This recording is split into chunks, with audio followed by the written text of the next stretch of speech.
We are now being live streamed.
Okay, Kristen says she can hear and see the live stream and that it looks good.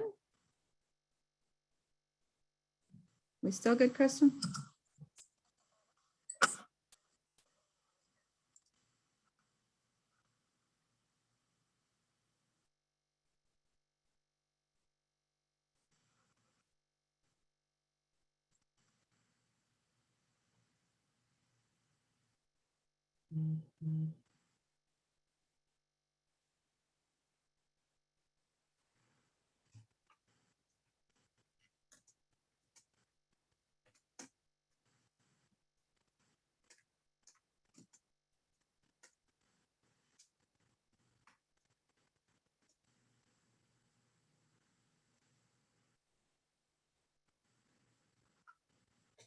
All right, let's give everyone a couple minutes and see what we get online.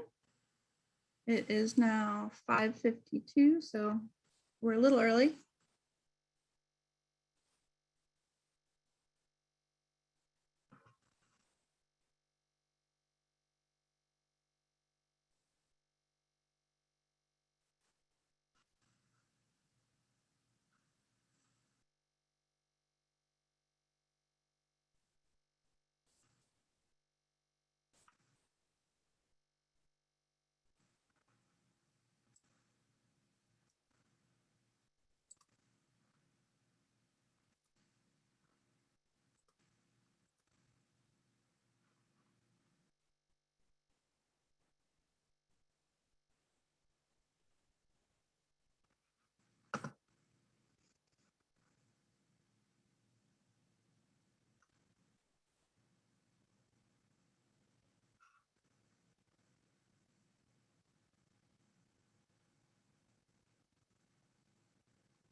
Hi and welcome. We're just going to wait a few minutes because we are a little bit early here.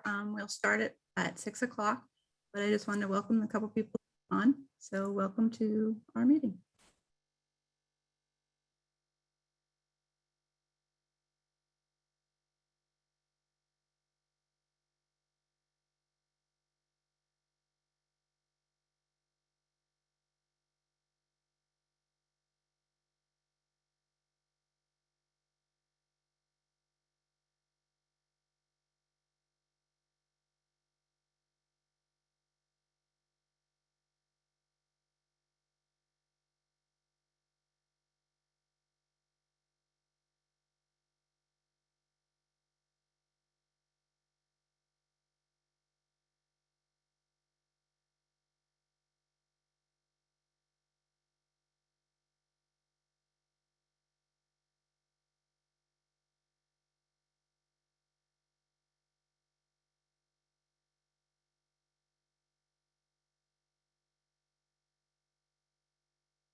Just a couple more minutes. Make sure everyone has time to get on.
It is 6 o'clock. I see that people are still coming on, so we're going to give everyone about 2 more minutes and then we'll go ahead and start the presentation, okay?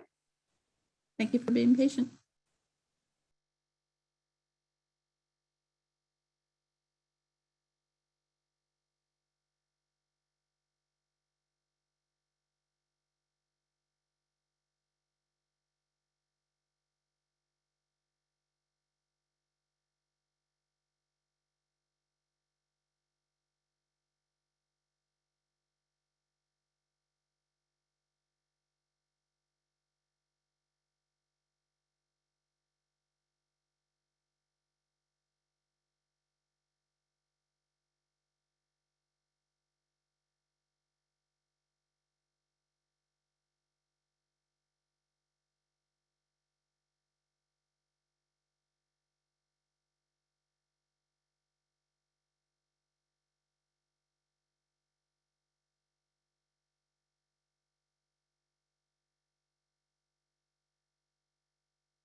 Well, for time's sake, I'm going to go ahead and start us out. Hi, my name is Tiffany. I am actually in communications with Roadway Design and Construction.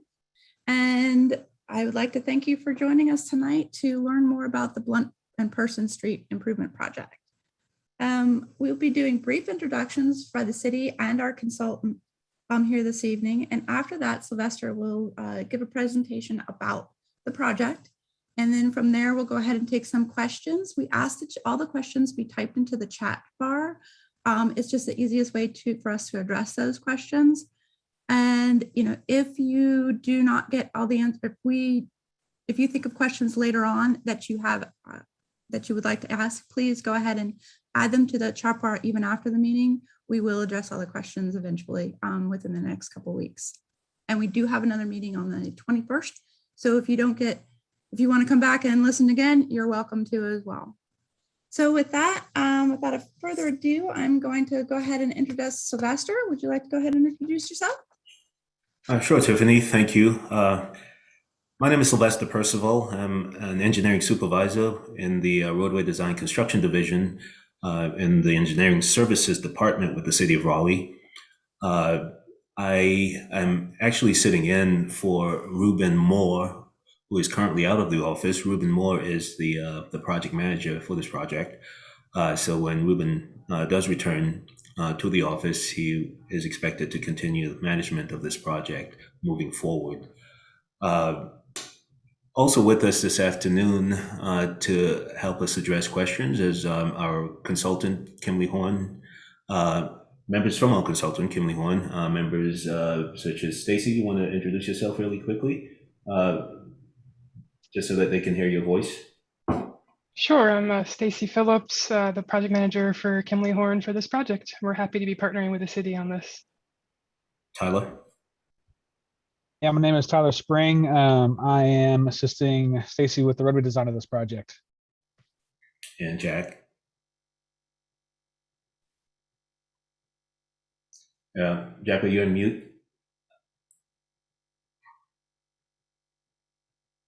Okay. I think we had a little technical difficulty there hearing Jack. Tiffany, if you don't mind, can we proceed with the presentation?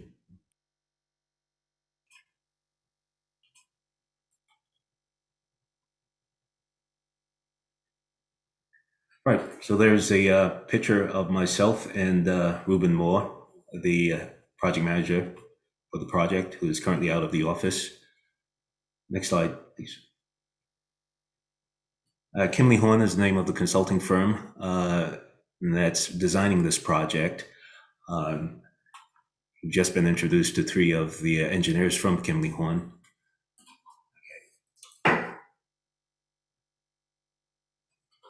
So the project is located along both Blount, mainly along both Blount and Person Streets between Hammond Road and Delaway Street.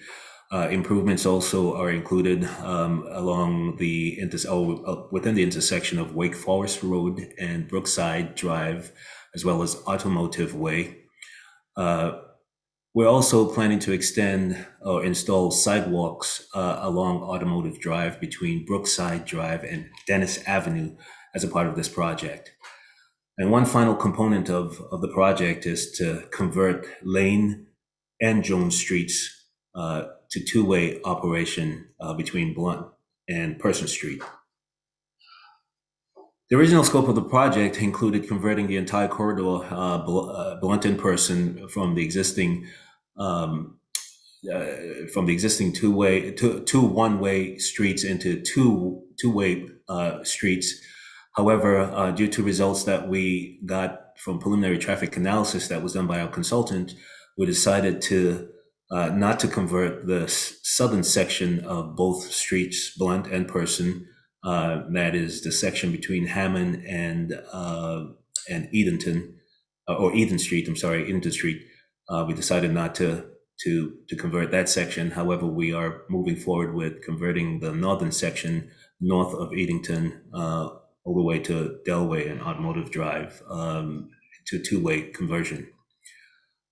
Just to give you a little bit of a history behind the actual Blount Person Street project, the birth of the project came about as a result of a corridor study that was adopted by the city council in 2013.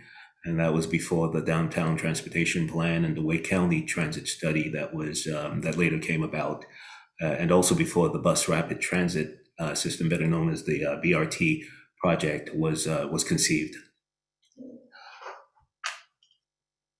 The city's bus rapid transit project will also be utilizing sections of Blount Street for the operations, and so this is one of the reasons why we've felt it was important to not to convert the southern sections of the project until such time as the BRT project comes online and we're able to do a better analysis of the traffic that will be occurring within that section.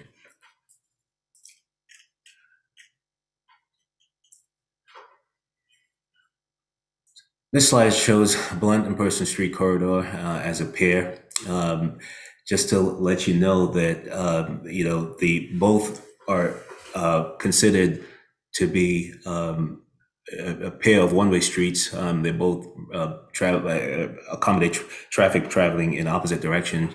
Blount traffic flows from north to south, and Person from south to north. The corridor is 2 miles in each direction. It includes a mix of residential, commercial, and instructional use. One of the biggest concerns, especially along the southern end of the project, is excessive speeds from vehicles entering and exiting the downtown corridor. So during phase one construction along the corridor, the city installed bike lanes and on both Blount and Person Streets along Wake Forest Road up to Automotive Way. Pedestrian enhancements were also made along the corridor, including a pedestrian refuge island on Wake Forest Road and ADA compliant curb and ramps. Next slide. Our goal with the Blount Street, Person Street corridor project is to provide a complete street type atmosphere, balancing the range of mobility needs by providing a place for all types of transportation. Basically accommodating all modes of transportation. The two biggest challenges the team has in the design of this project is the limited space and the diverse needs of residents, businesses, and schools along the corridor. The city's trying to stay within pretty much all of the existing right-of-way throughout the project. However, there's going to be a need for additional right-of-way once we propose the improvements along the Wake Forest Automotive Way location due to the nature of those improvements. What does this all mean? It means that we will not be widening the roadway in order to achieve these improvements that we're proposing.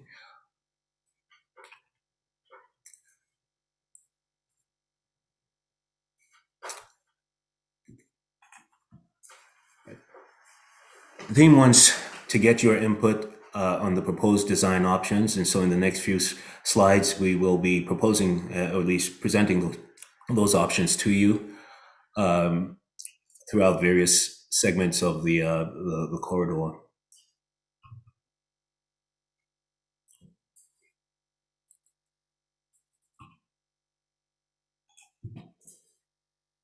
In this slide, it shows the image of South Blount Street looking north. As you can see, the street is currently in a one-way traffic pattern with a bike lane on one side of the roadway and 2 vehicular travel lanes and on-street parking along the other side of the road. Person Street along this section has kind of the same configuration, but the direction of travel is in the opposite direction.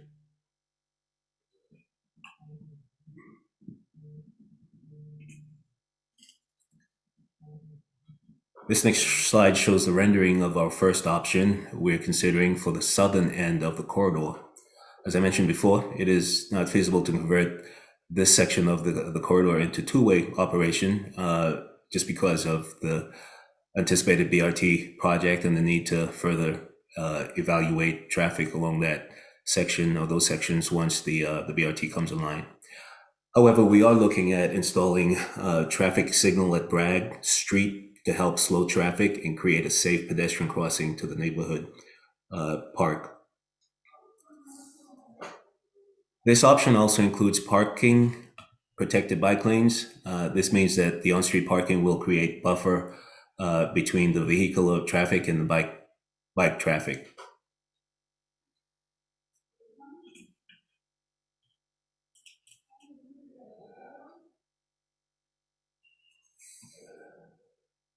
This next slide shows the image of what this option would look like. This is the Blount Street. I'm sorry, I need to back up one. I'm so sorry.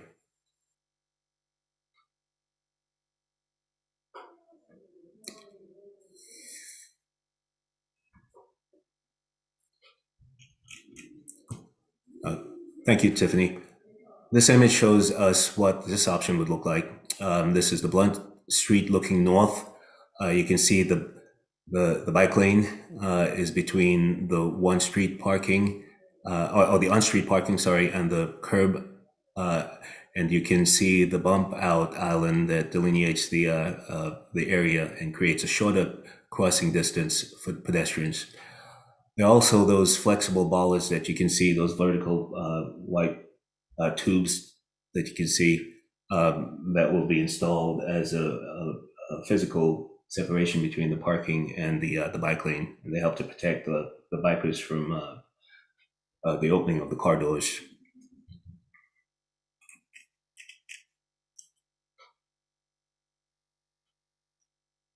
This image shows what the protected crosswalk would look like in option 1. As you can see, the bike lane allows the pedestrian to walk out to the pedestrian refuge area where they can safely see oncoming traffic, and oncoming traffic can also see them. Next slide, Tiffany.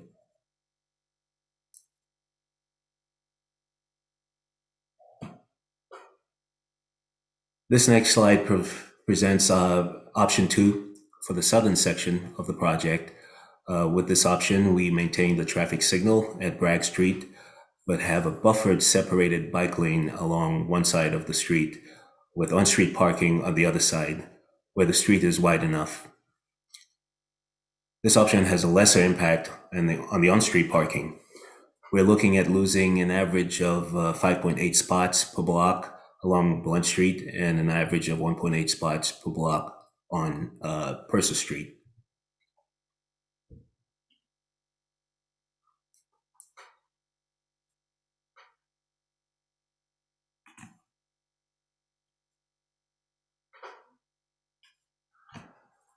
As seen in this image, the buffered separated bike lanes will utilize flexible bollards, just as shown in option 1, to delineate the vehicular traffic and the bike traffic. Next slide.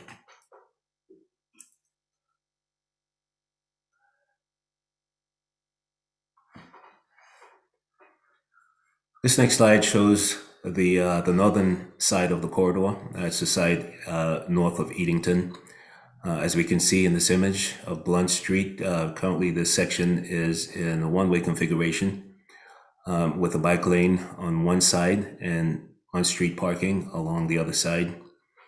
We do plan on converting this section of the corridor to two-way traffic on both Blount and Person Street between Edenton and Wake Forest Road.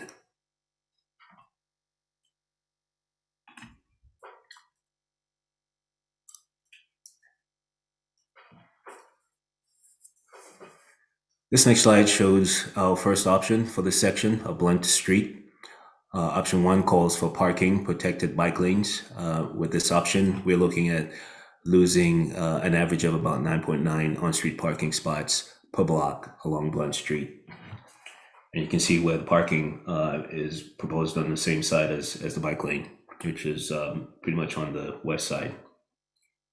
Next slide, please.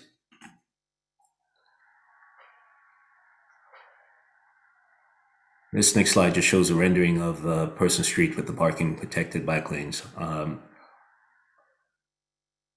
Person, the average loss of on-street parking with this option is 4.4 spots per block.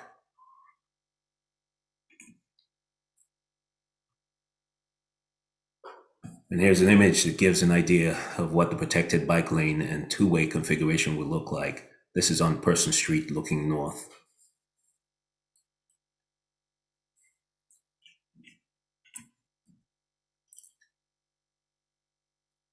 Option 2 for this section includes two-way conversion, buffered separated bike lanes, and on-street parking on the other side of the street where the roadway is wide enough.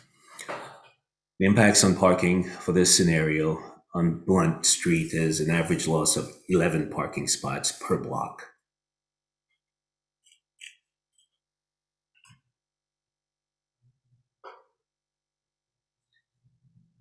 This is what Blount Street will look like with this configuration. Next slide.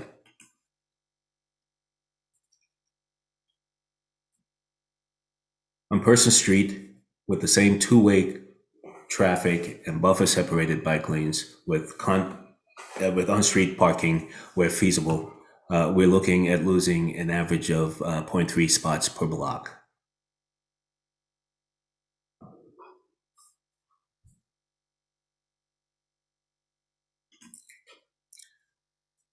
This is just an image showing Person Street looking south and shows the scenario I just explained.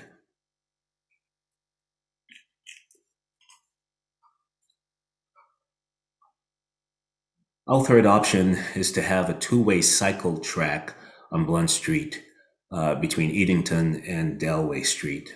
Two-way cycle track, as you can see there, proposed on the west side, is just having that particular location present to accommodate bicycles traveling in either direction.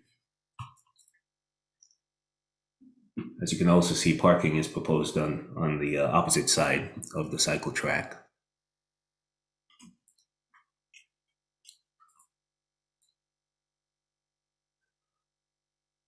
This image shows what the cycle track would look like from street view.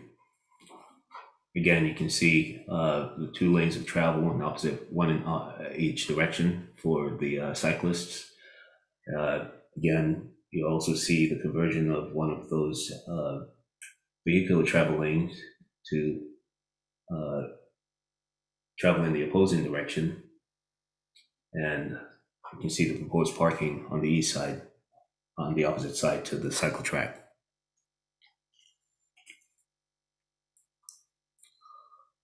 With the two-way cycle track on Blount Street, the existing bicycle facility in Person could be replaced by additional on-street parking.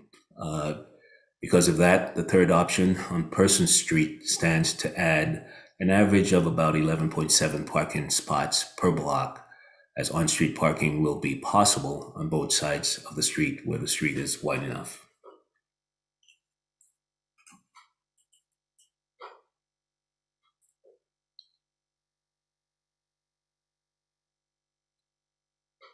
This image shows what Person Street will look like with the two-way traffic configuration and parking on both sides of the street.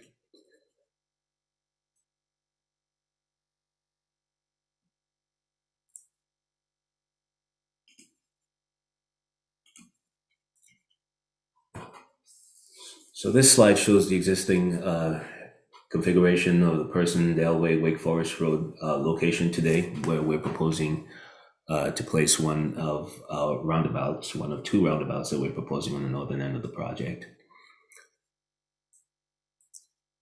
Next slide, please. And this is an actual rendering of the roundabout.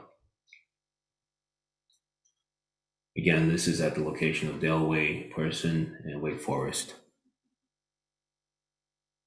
Next slide.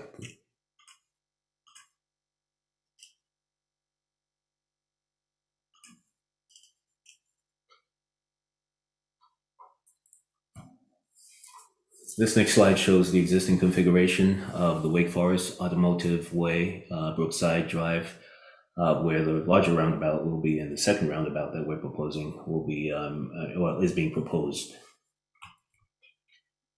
Next slide. And this is an actual rendering of that roundabout.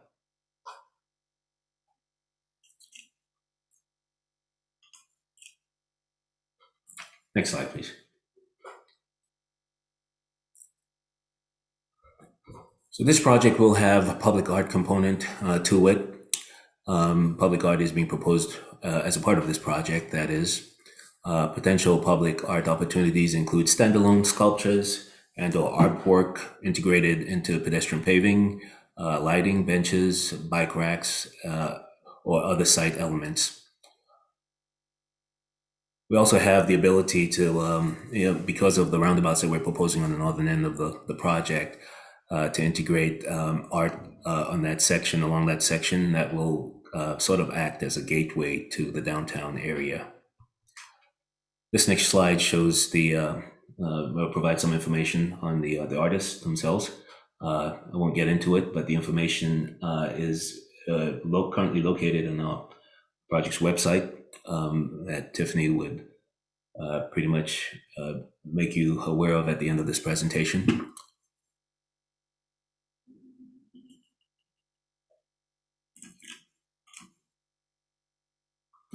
We do know that the artists are currently gathering inspiration and learning about the Blount Street and Person Street communities currently.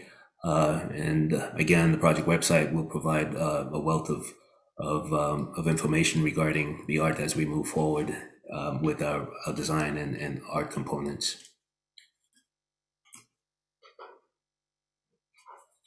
So to speak about next steps, after the open house period is over, the team will review survey results that we acquire from you, the public, and the community. The results will be posted to the project page shortly after that period has ended, and the design team will continue working towards the advanced designs. Next slide.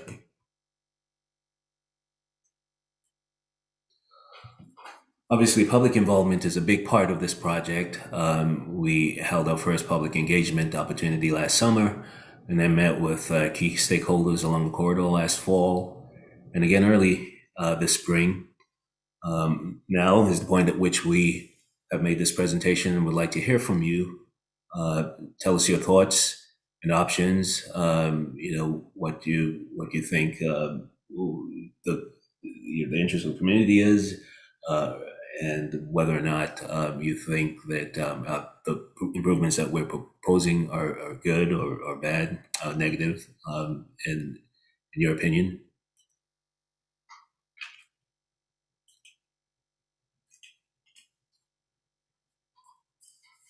And this next slide actually shows information in regards to Ruben Moore. This is his email address. Like I said, when Ruben returns, he will continue managing this project as we move forward. However, I'd like to pretty much open it up for questions at this point, Tiffany, if you're okay with it. Sure thing. We do have a couple questions. Let me get this for you. See, our first question is, will sidewalk improvements and repairs, new lighting, new street trees, and or overhead underground power lines be included with this project?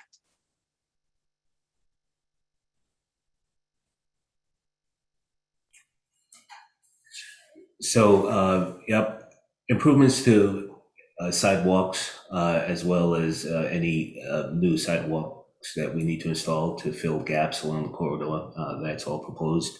And so streetscaping elements as well is being proposed. However, placing existing private utilities underground is something that is not proposed as a part of this project. We will be working with the private utility companies to provide any relocation of their facilities that is deemed necessary. And so if those improvements are in conflict with any, or if our improvements are in conflict with any of the existing private utilities, we will work with those private utility companies to do that relocation. Now it's up to the private utility company to decide whether or not they are going to move from above ground to underground in those locations, wherever necessary. However, I do know that it is more expensive to go underground, and so oftentimes any relocation to above ground facilities will be kept above ground after relocation. The next question is probably Stacy can answer it best. Can you please provide some more details about why the southern portion of the Blount in person can't be converted to two-way? I know someone kind of answered as BRT, but I think Stacy might have even a better answer to some of that. Sure, thanks, Tiffany. So relative to BRT, the biggest impact is that middle section between MLK and Edenton. That section we're sort of pausing on right now because we do want to see what the impacts are of BRT to that section. But south of MLK, that southern section, the reason we can't convert that is really because of traffic volumes, and particularly at the intersection of MLK with both Blount and Person. Once we neck those roads down to one way and then get up at that pretty busy signal, we just could not push enough traffic through that signal on either road to make it work. Even we tried some scenarios where we diverted traffic, assumed traffic would divert to other roads. And even with those, we just really could not make the traffic work without really, really significant delays on the whole corridor. Thank you, Stacy. And then I do have another question is, will the bike lanes be a different color? And I'm not sure who I should put that one to. Stacy, do you think someone on your team could answer, or? I mean, yeah, I think I could answer it. Tyler, feel free to jump in here if I say this wrong, but I think what you'll see is similar to if you see the bike lanes in downtown today, where there's some green striping, where there are conflicts. There's some issues on NCDOT roads, so we'll be navigating that a little bit, but I think you'll see something similar to the way it is today on some existing bike lanes. Tyler, if I said anything wrong there, please jump in. You're totally right. I agree with what you said there. And then which options increase safety the most for all users? Options, I guess, 1 and 2 on the or 1, 2, and 3 on the northern corridor. So I'll take a stab at that. I think this is always tough. Any option where we're moving different modes away from each other. So most of these options we're moving vehicular traffic away from the bikes. That's always going to improve the safety of the bicyclists. Anything where we're putting in those little concrete islands that you saw in some of the images, that's going to improve the safety of the pedestrians because they can sort of see around traffic better, have a shorter crossing distance. So all of these options increase safety one way or another, but the more separation we're getting, the more we're increasing safety. Okay. Do we have any other questions? Because I think those are the ones I've gotten so far. give everyone a couple more minutes to ask any other questions you have. Hopefully, I'm assuming that most of you have gone to the virtual open house and found most of the information you have there pretty helpful. I will say that the survey is open through, I think it's the 27th. So we have a good amount of time to get your responses on what options you would prefer to see. And Sylvester, did we want to bring anything else up about the parking, or are we good there? Or do we have any questions about parking?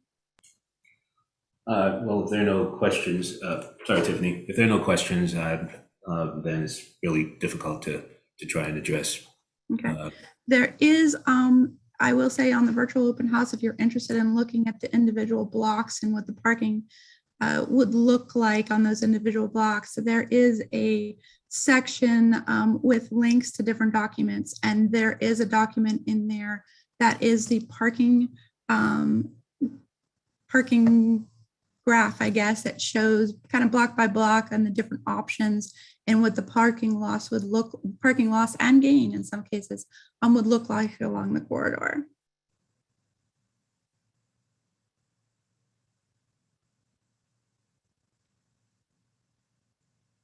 Do we have any other questions, or is everyone pretty good?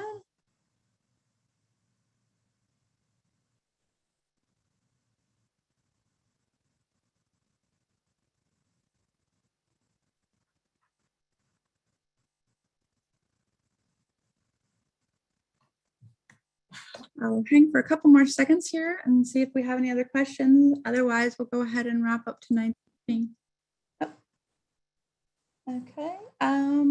A question about the quality of the bicycle lane surface and preventing trash from rolling into the bike lanes. Is that something you could address, Sylvester? Or Tyler? Yeah, that's a tough one. I don't know if Tyler might be able to address it as well. Yes. Is the concern trash rolling into the bicycle lane? I'm keeping trash. Yeah, I do know that is a concern. I think that's something that is being talked with the bike people in Raleigh, with Bike Raleigh. Yeah, maintenance crews. What I would say there is, it sounds like a maintenance related issue. We could maybe table that one for now and provide a follow-up response after speaking with our maintenance folks, if that's okay. So I will say, I don't know how we keep trash out of the bike lane, but I do know there are special like street sweeping equipment that I believe the city has been looking into because of these options and because of the other cycle tracks that have been going in. So that's an answer about how we clean it. I'm not sure I have a good answer on how we keep trash out of it. Yeah, Right. off the top of my mind, I can't think of a great design solution for keeping trash out of the bike lanes or the gutters, aside from maintenance, just keeping it clean. So sounds like something we might have to discuss. Okay. All right, I have a couple other questions here. We have one. What are the plans for sidewalk at the Automotive Way? Will there be any plans to fix the adjacent pedestrian death trap on Brookside? I do believe the roundabout, if I can go back to that, Stacy. Yeah, if you could pull up that. Yeah, let's see. Here graphic. we go. So you can see that there are pieces of this project that do include some new sidewalk in this area, and then the transitions in and out. You can kind of see on this graphic. Not sure if there are any specific questions about that, but there is a good bit of new sidewalk, especially in this area, to try to handle those transitions. Isn't there also a multi-way path for bicyclists as well through the roundabout area? Yes. I'm going to turn that one over to Tyler. Yeah, so at both roundabouts, we have directed the bikes onto multi-use path that goes around each roundabout with bike ramps at either end or at each leg of the project. So bicyclists should be using those multi-use paths and then those perpendicular crossings as opposed to using the roundabout to navigate about their way. So I think from a pedestrian standpoint, this will be a pretty big improvement.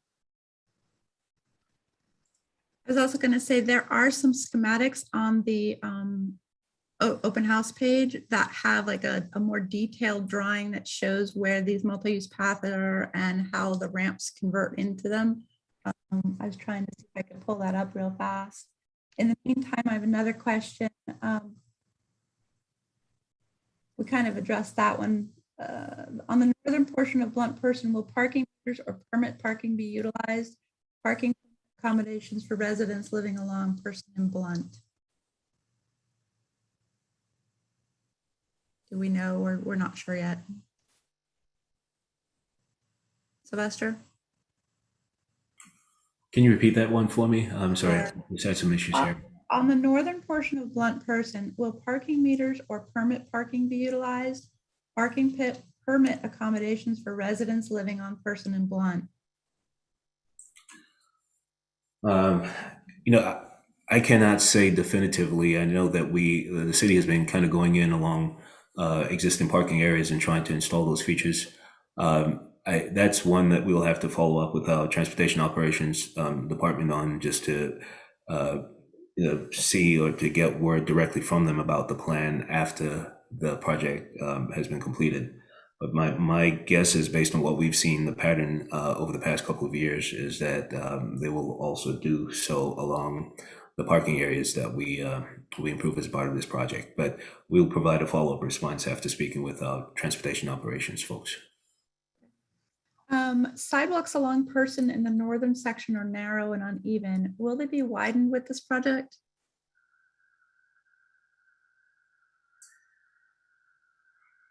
Can you repeat that again for me? I'm so sorry. Sure. Sidewalks along Person in the northern section are narrow and uneven. Will they be widened with this project? Any improvements that are deemed necessary along the location, the corridor location where we're proposing improvements, will be upgraded. And so if the sidewalks are in bad shape, if they're too narrow, then yes, those are expected to be upgraded as part of the project. On the side with the proposed roundabout, why does the green bike path have brakes in it? If it was a continuous green path, it would increase awareness for cyclists or for vehicle traffic entering the interchange. Tyler, is that one that you can respond to? You want me to reply to that one, Tyler? Sure, go ahead. I was trying to follow that one a little bit. Okay, on the side with the proposed roundabout, why does the green bike path have brakes in it? Green. I think the green is actually the green verge and the gray is the bike path. Am I correct? That's right. That's right. On this specific image that you're looking at on the screen right now, the path is kind of hard to see. It's gray in the middle of the green. There shouldn't be any breaks in that multi-use path for bikes and peds, except across driveways, which is pretty typical. And how will the options be presented ultimately be chosen? So, and who decides? I know I can answer some of that. We will be looking, like, utilizing the data that we are collecting right now. And then I turn that data over to the design team. And Sylvester, can you answer the rest of that question? Sure. Typically, the survey data that we, as Tiffany mentioned, that we try to collect with your thoughts, we will sit down and evaluate them, and decisions will be made based on that type of input for moving forward. I mean, that's pretty much the best that we can say, but that will be shared with you, the public, before we move forward. And I did actually skip one question. I'm so sorry. Figure out how to do this one.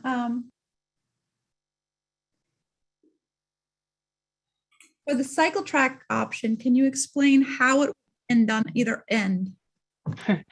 Right. So it is an option, though we have not fully designed any of these options, right? So we wanted to bring you these ideas, and then we'll get into the full design. We've done basically 3 blocks of each of these designs, but the general idea is we would take a bike lane from one direction to enter the cycle track, also in the other direction, and probably we would try to end them in a location where we could, have a bike box or some other way that would make it easy for the bike to transition back to the other side of the street if that's where the bike lane is, where the cycle track ends.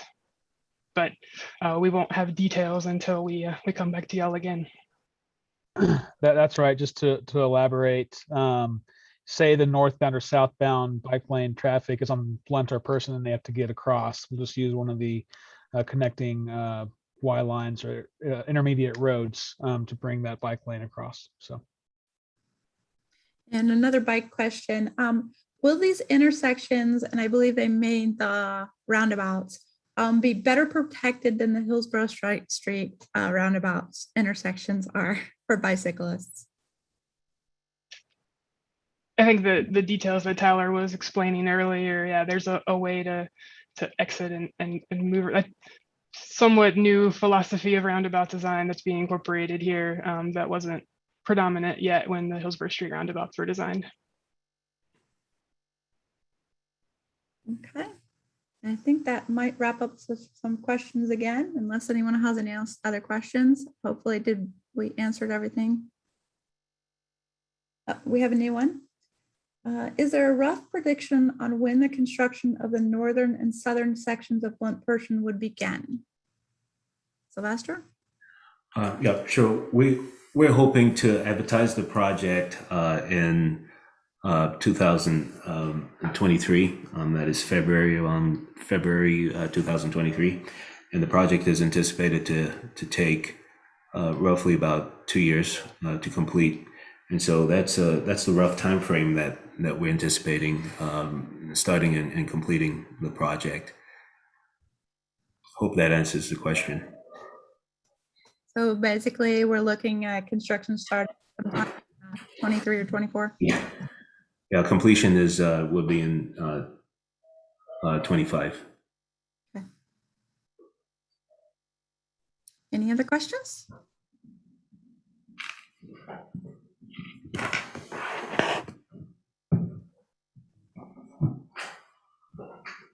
Well, unless any other questions come about, we're really happy that everyone joined us this evening.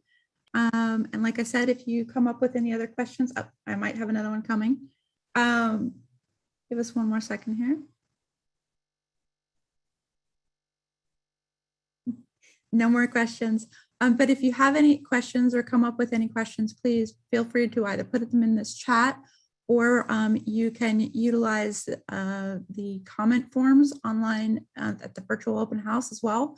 And we'll be getting back to it in touch with people. And we thank you so much for joining us tonight. And thank you very much. Have a great night.